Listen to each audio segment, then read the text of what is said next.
तोहर चेहरा नूरानी लागे दरियन के पानी। तोहर चेहरा नूरानी लागे दरियन के पानी। चमके लागल चांद समान ऐसे बहरी ना निकले जान। रूप धूप में खराब हो जाए ऐसे बहरी ना निकले जान। रूप धूप में खराब हो जाए। नमस्ते, प्रणाम, हर हर महादेव। दबंग नेटा चैनल में आप सबका स्वागत है और फिर से एक नया सॉन्ग लेकर के ला दिया हूँ जो कि आप सबको बेहद पसंद आने वाला है। और ये अभी जो सॉन्ग सुन रहे थे वही वाला सॉन्ग लिख करके लाया हूँ जो कि फुल फ्री है। और अगर आप लोग इसको गाना चाहते हैं तो गा सकते हैं, फुल फ्री है। और कुछ नया लिख करके लाया हूँ, कुछ डिफरेंस टाइप का। मेरा प्रयास ही रहता है हर बार कि मैं जो भी लाऊं कुछ नया लाऊं।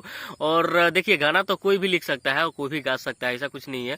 लेकिन सबसे बड़ी बात होता है उसको बैठाना, किस म्यूजिक पे किस टाइप का गाना बैठेगा, वो वाला सबसे बड़ी बात होता है। तो इसका म्यूजिक आप लोग जाके देखिए। एक म्यूजिक है, पवन सिंह जी का गाना एक आया था, अटल बिहारी वाजपेयी जी का जब देहांत हुआ था तो उसी टाइम एक पवन सिंह जी का गाना आया था। उसी गाने पे लिख करके लाया हूँ जो कि थंबनेल में लगा दिया हूँ। उसका वो पिक्चर थोड़ा सा लगा दिया हूँ, उससे आप लोग पढ़ करके उसको ले सकते हैं।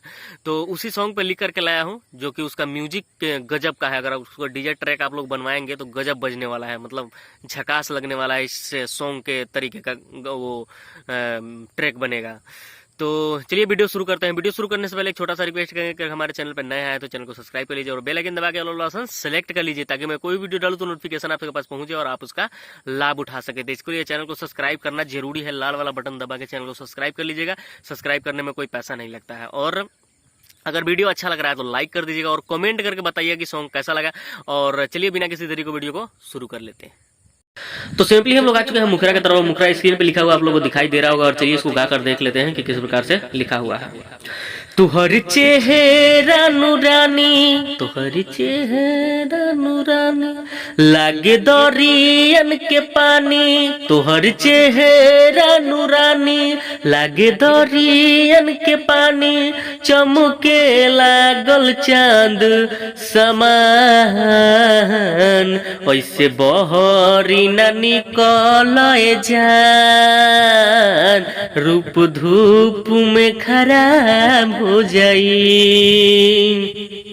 ऐसे बहरी ना निकले जान। रूप धूप में खराब हो जाई।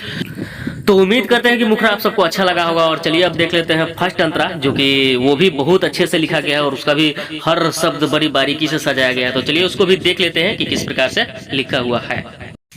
तो सिंपली हम लोग आ चुके हैं फर्स्ट अंतरा के तरफ। फर्स्ट अंतरा स्क्रीन पे लिखा हुआ आप लोगों को दिखाई दे रहा होगा। चलिए इसको गा कर देख लेते हैं कि किस टाइप से है। धूप लग जाई हो, आम पियराई हो, गोर गोर चेहरा तोर काला पड़ जाई हो, काला पड़ जाई हो। धूप लग जाई हो, आम पियराई हो, गोर गोर चेहरा तोर काला पड़ जाई हो। तोहर ओठावा बलाल कोइले जियल मोहाल लगतारू रानी परी समान ऐसे बहरी ना निकले जान। रूप धूप में खराब हो जाई ऐसे बहरी ना निकले जान। रूप धूप में खराब हो जाई। तो ये था फर्स्ट अंतरा और उम्मीद करते हैं कि आप सबको अच्छा लगा होगा। और अब चलिए देख लेते हैं सेकेंड अंतरा जिसमें सिंगर राइटर का नाम होता है। तो उसको भी बड़ी बारीकी से सजाया गया है। तो चलिए उसको भी देख लेते हैं। तो सिंपली हम लोग आ चुके हैं सेकेंड अंतरा की तरफ और सेकेंड अंतरा स्क्रीन पे लिखा हुआ आप लोगों को दिखाई दे रहा होगा। चलिए उसको भी गाकर देख लेते हैं कि किस प्रकार से सजाया गया है। मन नहीं भरेला देखला पर तोरा, जितेंद्र जान के दिलवा घायल बा, दिलवा घायल बा। मन नहीं भरेला देखला पर तोरा, जितेंद्र जान के दिलवा घायल बा। तोहर ए हो सनम मन करे चुमतन, तोहरे में बसेला परान। ऐसे बहरी ना निकल जान, रूप धूप में खराब हो जाई। ऐसे बहरी ना निकल जान, रूप धूप में खराब हो जाई। तो आप लोग फुल गाना सुन चुके हैं, जो कि एक मुखरा और दो अंतरा है। तो अगर आप लोग गाना चाहते हैं तो फुल फ्री है, कोई भी आदमी इसको गा सकता है।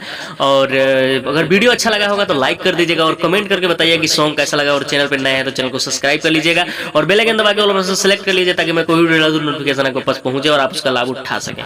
तो चलिए आज के लिए इतना ही, मिलते हैं अगली वीडियो में, तब तक के लिए लव यू ऑल, जय भोजपुरी।